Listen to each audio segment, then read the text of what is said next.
이 시간 하나님 말씀 이 시간 로마서입니다.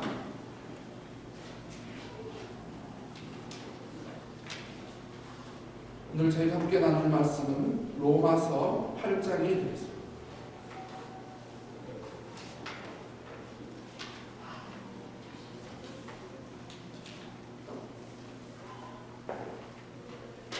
(26절부터 30절) 말씀까지 볼 것입니다. 로마서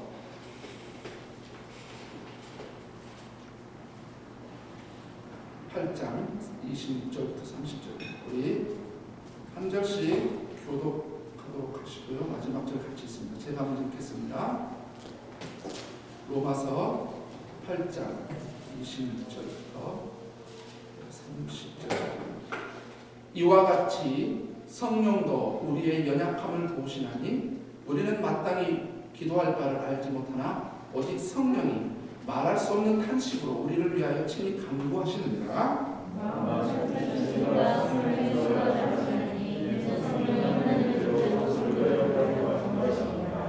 우리가 알거니와 하나님을 사랑하는 자 곧 그의 뜻대로 부르심을 입은 자들에게는 모든 것이 합력하여 선을 이루느니라.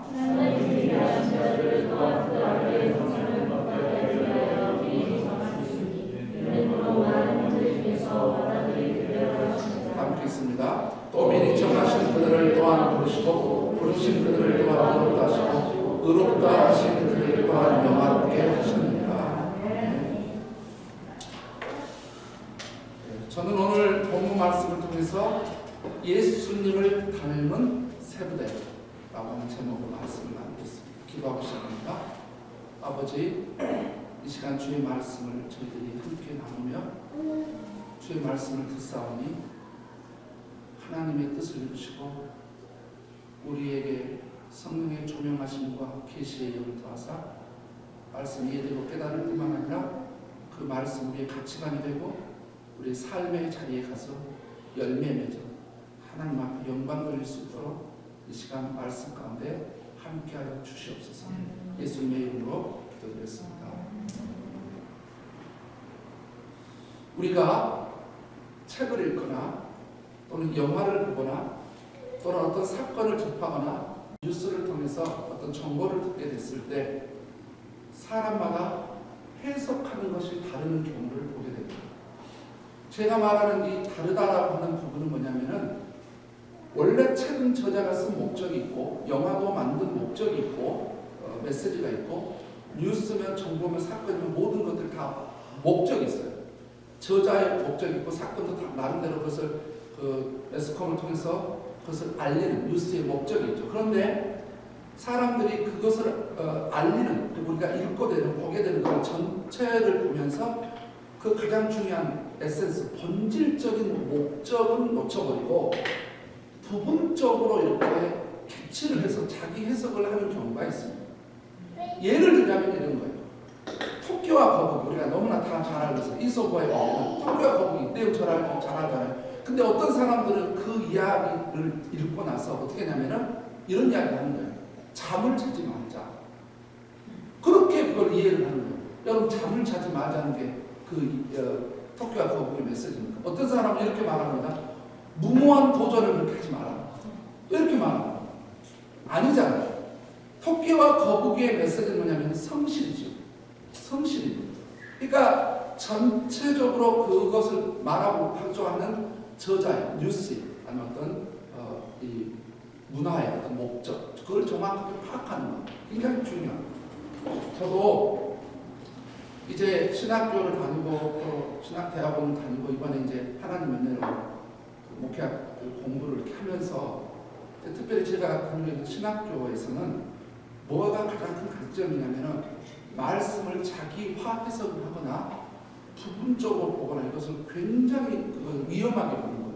그래서 교수님들이 이 문단에서, 문맥에서, 문장에서 성경이 말하고자 하는 원 의도, 원래의 메시지가 뭔지를 정확히 파악하게 하고 그것을 전해야만이 제대로 된 설교고 그것대로 살아야만이 진정한 신앙이다라고 너무너무 훈련시키는 거죠. 그러니까 자꾸 이제 그걸 제가 임팩트를 받고 교육을 받다 보니까 이제 성경이 점점 그렇게 그게 정확하게 봐주는 거예요.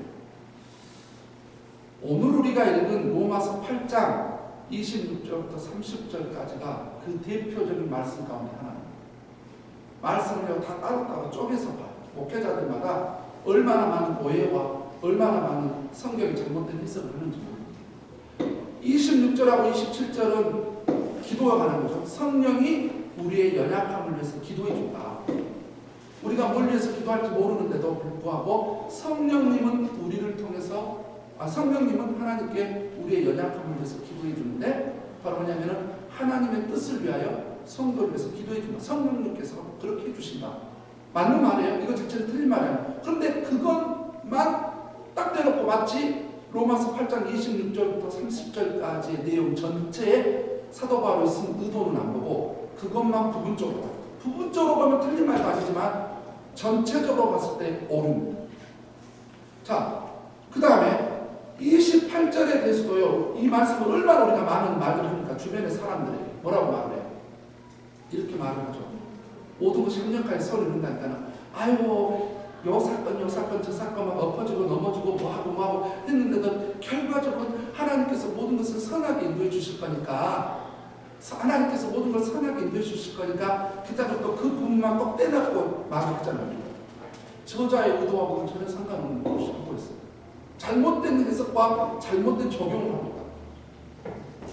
자, 29절부터 30절까지는 하나님께서 우리를 미리 아셔서 미리 정하셨고, 그래서 우리를, 이 말은 뭐냐면은 우리를 구원받게 하십니다. 하나님께서 우리를 구원받게 하셨다라고 하는데, 이 구원받게 하셨다라고 하는 이거를 어디다가 초점 맞추냐면 미리 알고 구원했다라고 하는 예지 예정이나 구원받은 사람하고 유기된 사람, 버린 선택 때문에 유기된 사람이 이중예정, 켈빈의 이중예정이나 아니면은 이렇게 웨슬레의 예지 예정이 둘 다 틀려요. 둘 다 잘못. 제가 성서 신학자에게 이 말씀을 했는데 그분들이 해석을 잘못했다. 제가 왜 잘못했는지 그 말씀을 잘못 그들이 해석하고 있는지에 대해서 조금 이따 설명을 할 거예요. 그러니까는 말씀을 26절부터 30절까지 사도 바울이 말하고자 하는 게 하나예요. 하나인데 부분적으로 사람들이 이야기를 하고 있다는 거죠. 그래서 그 부분에 대해서 제가 여러분들에게 강해를 해나가면서 여러분들에게 설명을 해드릴 겁니다. 그리고 제가 특별히 부탁드리고 싶은 거는 제가 중간중간에 질문을 할 거예요. 그럼 그 질문을 기억을 잘 해보시길 바랍니다. 그러면 결론에 가서 그 질문에 대한 해답을 할 것이기 때문에 그렇습니다. 자, 그러면 지금부터 말씀을 출발해 보겠습니다. 26절부터 27절을 봅니다. 이와 같이 성령도 당연히 성령이죠. 성부, 성자, 성령 할 때 the Spirit 대문자로 성령님이죠. 이 성령님께서 우리의 뭘 도운다고요? 우리의 연약함을 도운다. 우리의 연약함을 도우기 위해서 뭘 한다는 거예요? 하나님 앞에 말할 수 없는 탄식으로 하나님 앞에 기도를 한다. 여기서는 성부 하나님이죠. 성부 하나님이고 27절에도 마음을 살피시는 이 여기도 성부 하나님입니다. 그러니까 성령 하나님께서 구원받은 하나님의 자녀들을 위해서 성령님께서 하나님 앞에 윤길라비가 이런 연약함이 있어. 윤길라비가 이런 연약함이 있어. 윤길라비가 이런 연약함이 있사오니 아버지 도와달라고 성령님께서 기도를 해주신다는 거예요. 성령님께서 기도를 합니다. 기도를 해요. 27절을 보니까 마음을 살피시는 이가 성령의 생각을 하시는. 그러니까 보세요. 마음을 살피시는 이는 성부 하나님. 기도하시는 분은 성령 하시는. 그러니까 하나님이 성령 하나님께서 기도하는 기도를 들으시고 성도를 위해서 간절하게 기도하는 그 기도를 들으시고 드디어 성부 하나님께서 일을 하기 시작하는 것입니다. 자, 이게 이제 이 말씀의 설명이죠. 자, 성령이 다른 성경에도 성령이 하시는 일이 많아요. 이것만 성령이 하시는 일이 아닙니다. 성령이 하시는 일은 많이 있는데 오늘 본문에서 성령이 하시는 일은 두 가지를 주는 겁니다. 뭐냐? 기도를 하는데 어떤 기도를 하냐? 우리의 연약함을 위해서 기도를 해주고 그 다음에 하나님의 뜻 가운데서 살기를 위해서 기도해 줍니다. 성령님께서 우리를 위해서 기도하는데 두 가지. 우리의 연약함을 위해서 기도하고 하나님의 뜻 가운데서 살아가는 것을 위해서 기도합니다. 자, 여러분이 하나님의 뜻에 대해서는 잘 알 겁니다. 그럼 이제 연약함이라고 할 때 저와 여러분들이 지금까지 가졌던 오해를 성경의 잘못된 해석을 완전히 부셔야 돼요. 박살내고 버려야 돼요. 자, 우리가 생각할 때 이 연약함을 이렇게 생각하는 거예요. 나는 정신적으로 약하다. 나는 심리적으로 약하다. 나는 다른 사람이 많이 있는 재능이 없다. 재능이 약하다. 나는 물질적으로도 약하다. 어떤 분들은 나는 신체적으로 약하다. 어떤 사람은 나는 지적으로 약하다. 그래서 나는 그 연약함이라고 할 때 나는 다른 사람보다 연약해서 사람을 비교를 하고 있어요. 그 다음에 세상과 비교를 하고 있어요. 그러면 오늘 성경에서 말한 이 연약함, 성령께서 우리의 연약함을 위해서 기도한다고 할 때는 우리의 지극히 전인적인 삶의 영역, 인격적이든 성격적이든 심리적이든 정신적이든 재능적이든 물질적이든 육체적이든 관계에도 어떤 사람이 약하잖아요. 그것을 위해서 기도해서 우리는 굉장히 연약하고 부족한 결핍적인 어떤 요소는인가? 아니라는 거예요. 그러면 우리의 이 연약함, 도대체 오늘 26절과 27절 드디어 질문합니다. 그렇다면 우리의 연약함은 뭐고, 여기 성경에서 말하는 우리의 연약함은 뭐고, 도대체 하나님의 뜻은 뭐고? 기억해보십시오. 28절입니다. 자, 많은 사람들이 이 말씀 갖고 얼마나 어려움에 있는 사람들이 이 말씀으로 권면을 많이 해요. 우리가 알고 있는 하나님을 사랑하는 자, 곧 그의 뜻대로 부르심을 입은 자들에게는 모든 것이 합력하여 선을 이루느니라. 자, 이 말씀에 대한 오해가 대부분 아마 목회자들 중에 10명 중에 9명은 그렇게 말할 거예요. 우리가 삶을 살다 보면 어려운 일도 있고 기쁜 일도 있고 엎어지기도 하고 일어나기도 하고 넘어지기도 하고 세워지기도 하고 가난할 때도 있고 부할 때도 있고 하여튼 어떤 형태로도 우리의 삶의 다양한 삶의 이런저런 많은 것들을 통해서 결과적으로 하나님께서 우리에게 모든 것을 선을 이루어 주실 거기 때문에 합력해서 선을. 그런데 이걸 어떻게 쓰냐면 잘되게 할 거다. 결과적으로 우리의 삶을 하나님이 선하게 인도해 주실 거다. 우리의 삶을 더 풍요롭게, 더 잘되게, 성숙시켜서 더 잘되게 해줄 것이라고 생각을 해서 그래서 기다려라. 이렇게 말씀 우리가 보면 저도 그렇게 이해를 했고 예전에 그렇게 가르쳤고 많은 사람들이 그렇게 이해를 하고 있어요. 잘못된 거예요. 여러분들 오늘 분명한 말씀이 뭐냐면은 하나님을 사랑하는 자들, 하나님을 사랑하는 자들이 누리는 특권이 뭐라고 말하고 있어요? 하나님을 사랑하는 자들이 누리는 특권은 모든 것이 합력하여 선을 이룬다고 했어요. 그런데 여기서 중요한 것은 하나님을 사랑해야만이 모든 것이 합력하여 선을 이룬다. 자, 이제 질문을 합니다. 두 번째 질문. 그렇다면 여기서 오늘 사도 바울이 오늘 본문에서 말하는 모든 것을 합력하여 선을 이룬다 할 때 영어로는 굿 그렇게 돼 있어요. 굿. 이 선이 도대체 뭘까요? 이 선이 도대체 뭘까요? 자, 이제 29절과 30절 빨리 가죠. 좋죠. 자, 한번 29절과 30절을 보겠습니다. 하나님이 미리 하신 자들을 또한 그 아들의 형상을 본받게 하여 미리 정하셨으니 이는 그로 많은 형제 중에서 맏아들이 되게 하려 하십니다. 또 미리 정하신 그들을 또한 부르신 그들을 또한 의롭다 하신 그들을 또한 영화롭게 하십니다. 이제 이 말씀과 에베소서라든지 여러 구절 때문에 여기서 이제 예정론이라고 하는 신학적인 말이 나오게 된 겁니다. 미리 하셨다. 예지. 그 다음에 선택과 유기. 구원받을 사람, 천국 갈 사람, 하나님의 아들 구원받을 사람 정해놨고 그렇지 않은 사람은 버렸다. 선택과 유기. 이중예정. 켈빈의 웨슬레가 말하는 예지 예정. 미리 믿을 줄 알고 예정했다. 둘 다 틀렸어요. 잘못했어요. 제가 왜 잘못했는지 제가 이해 말씀을 드릴게요. 자, 26절을 보세요. 이와 같이 성령도 우리의 연약, 우리라고 하는 말이 나옵니다. 몇 번 나오냐면 26절에 3번 나옵니다. 우리. 그 다음에 우리는, 그 다음에 우리를 위하여. 27절을 보십시오. 뭐라고 되냐면 좀 더 이제 조금 더 구체적으로 이걸 설명하고 있어요. 이 우리가 누구냐? 성도라고 되어 있습니다. 여러분 눈으로 직접 확인해보세요. 성도라고 되어 있죠. 그 다음 28절은 뭐라고 되어 있냐? 우리가 그냥 하나님을 사랑하고 그의 뜻대로 부르심을 입은 자들 이렇게 되어 있어요. 자, 29절에서도 하나님이 미리 하신 자들 이렇게 되어 있어요. 그 다음에 30절 보십시오.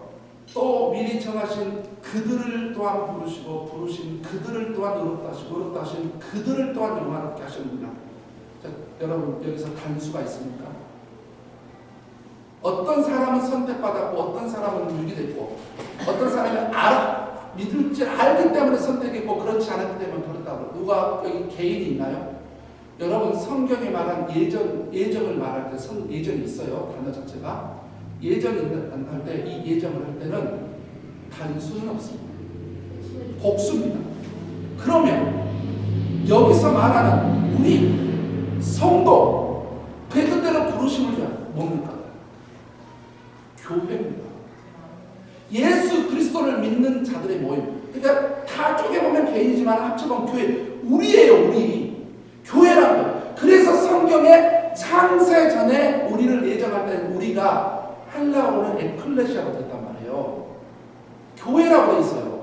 그런데 이것을 장로교나 일반 사람들이 잘 모르는 또 침례교에서도 특수 침례교회들은 이중 예정을 믿었기 때문에 선택된 사람하고 유기된 사람이 정해져 있다. 처음부터. 그 다음에 미리 이 사람 믿을 줄 알기 때문에 선택했다. 그럼 성경에 이런 게 없어야죠. 하나님은 모든 사람이 구원을 받으며 진리하는 것이다. 누구든지 예수 그리스도를 믿는 자. 하나님은 이 세상을 사랑하는 독생자를 주셨으니 누구든지. 성경이 그러면은 이들이 주장하고 다르다. 그러니까 이런 말을 하면은 이렇게 답변을 못해요, 이분들. 결국 어떻게 답변이 되냐면은 이거는 저도 엄청난 고민을 했어요. 어떤 게 맞을까? 보고. 제가 성서 신학자들에게 만나는 성서 신학자들마다 이 부분이 어떻게 되냐 했더니 교회라고 했어요. 근데 조직 신학자들이 이거를 이중예정이니 예지예정이니 말합니다. 교회입니다. 교회. 예수 그리스도를 믿는 자들의 모임. 그러니까 하나님께서는 창세 전에 두 가지를 예정했는데 그 두 가지가 뭐냐? 예수 그리스도를 통해서만 인류가 구원받는 것. 두 번째, 예수 그리스도를 통해서 새로 탄생될 영적 공동체, 교회. 그래서 지금 신약시대를 교회시대라고 하지 않습니까? 교회. 그런데 제가 이걸 말하려고 한 게 아니라 이제 목회자들이나 신학자들이 그것만 강조하려고. 이것이 있기 때문에 전혀 근거 없는 예정이라고 하는 말은 근거 없는 말은 아니지만 근데 잘못된 해석을 해서 안타까운데 근데 여기서 말하고자 하는 의도는 이게 아니에요. 뭐냐? 29절과 30절은 뭐냐면은 하나님께서 우리를 부르시고 의롭게 하시고 구원받게 하시고 영화롭게 하시고 그래서 우리를 하나님께서 부르시니 우리를 구원받게 하시니 바로 이건 질문을 해봅니다. 여기서는 이런 질문을 해볼 수 있어요. 하나님은 왜 우리를 구원받게 하셨느냐? 구원받게 하셨느냐? 단지 천국 보내주려고 우리를 구원받게 하셨을까요? 제 용서 하나 해서 천국 보내주려고 그거 하나 해주려고 예수님 당신의 아들을 주셨을까요? 그럼 와가지고 너는 찜해버리면 되잖아요. 그런데 당신의 아들을 십자가에서 그 참혹한 형벌을 받게 하시기까지 그것 때문이었을까요? 천국 보내주려고? 자, 이제 결론을 맺으면서 여기에 대한 해답을 하겠습니다. 우리 29절을 한번 읽고 똑똑하신 분들은 박수를 치면서 아하, 사도 바울이 이거를 말하려고 했구나. 이 문단에서는. 자, 한번 읽어봅니다. 29절 시작. 하나님이 미신하신 자들 또한 그 아들의 형상을 본받게 하기 위하여 미리 정하셨으니 이런 도로 많은 형제 중에서 받아들이게 하시고 여러분이 눈여겨 잘 봐야 될 게 뭐냐면은 그 아들의 형상을 본받게 하기 위하여 이 부분을 기억을 하셔야 돼요. 자, 그러면 지금부터 앞에 대한 질문 앞에 26절부터 쭉 왔던 게 사도 바울이 뭘 이야기한 거지 했던 거 이것을 우리의 연약함 그럴 때 우리는 일반적으로 우리의 전인적인 아까 말했던 심리적으로 정신적으로 지적으로 재능적으로 물질적으로 관계적으로 인격적으로 성격적으로 이런 부분에서 결함이 있는 거 아니냐? 그래서 저는 연약해서요. 그게 아니라 여기서 말하는 연약함은 뭐냐? 예수 그리스도를 닮지 못하는 연약함이에요. 예수님을 닮지 못하는 것입니다. 그래서 성령님께서 윤기를 위하여 예수님을 닮아야 되는데 이 부분이 못할 성도하는 윤기남이가 이 부분이 저렇게 예수님을 닮지 못해서 연약합니다. 예수님을 닮아야 돼요. 여기서 연약함은 예수 그리스도를 닮지 못하는 연약함이에요. 이해가 되세요? 그러면 하나님의 뜻은 뭘까요? 하나님의 뜻을 위하여 성령을 기도합니다. 그럼 결국 하나님의 뜻은 뭐냐? 예수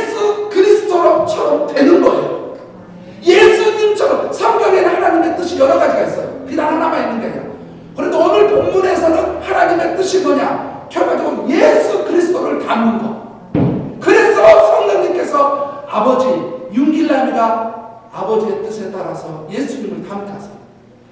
아버지 하나님, 윤길남이가 저렇게 연약합니다. 예수님을 닮지 못했어요.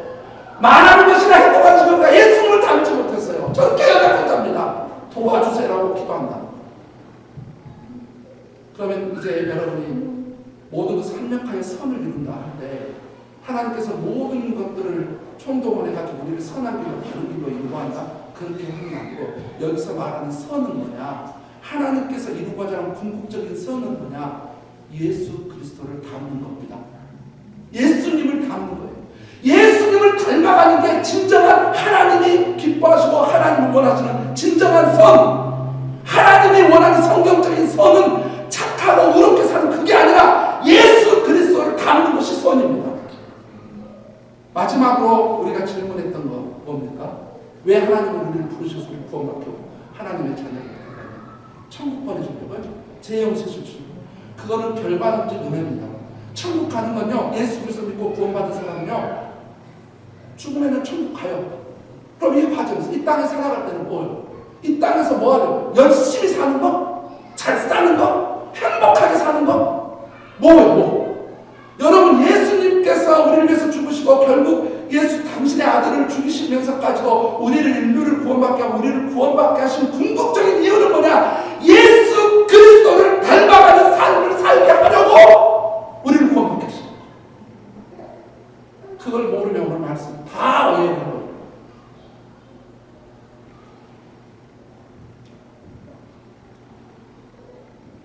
이 헬라어로 에이콘, 히브리어로 첼렌, 라틴어로 이마고, 영어로 이미지 또는 다른 버전을 보니까 이 형상이라는 말이 likeness라고도 해석이 된다고 했습니다. The likeness of his son, 그의 아들의 형상을 본받고 따라가고 있어요.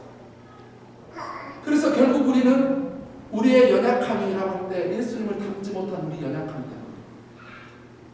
하나님의 뜻은 예수님처럼 닮아가는 것, 그래서 그렇게 살아가는 하나님의 뜻인데 그렇게 살지 못한 것은 궁극적으로 하나님께서는 원하시는 선이 예수님을 닮는 건데 그렇지 하지 못한 것은 하나님께서 우리를 구원받게 하신 궁극적인 목적은 예수 그리스도와 같은 삶을 살게 하는 것이 우리를 구원받게 하는 궁극적인 목적입니다.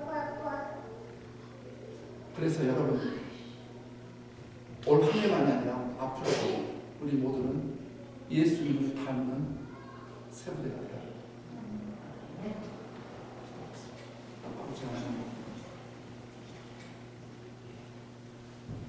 우리는 연약한 자입니다. 예수님을 닮지 못해서 그렇습니다. 우리는 하나님의 뜻대로 살지 못하고 있습니다. 예수님처럼 살지 못하고 있습니다. 우리의 삶의 궁극적인 선을 이루지 못하고 있습니다. 예수님을 닮지 못해서 그렇습니다. 우리를 구원받게 하시는 그 궁극적인 목적을 놓쳐버리고 살아가고 있습니다. 예수님을 닮아가고자 하는 열망이 없어서 그렇습니다. 우리가 예수님을 닮는 세부대가 되기를 갈망하시고 원하시는 주님, 그것 때문에 삼일체 하나님, 성부 하나님도 일하고 계시고 성령 하나님도 일하고 계시고 성자 하나님도 그것 때문에 지금도 일하고 계시고 역사하고 계시는 하나님의 그 원대하신 뜻을 깨달아 알아가는 영적인 눈이 우리 모두에게 열리게 도와주옵소서. 예수님의 이름으로 기도했습니다.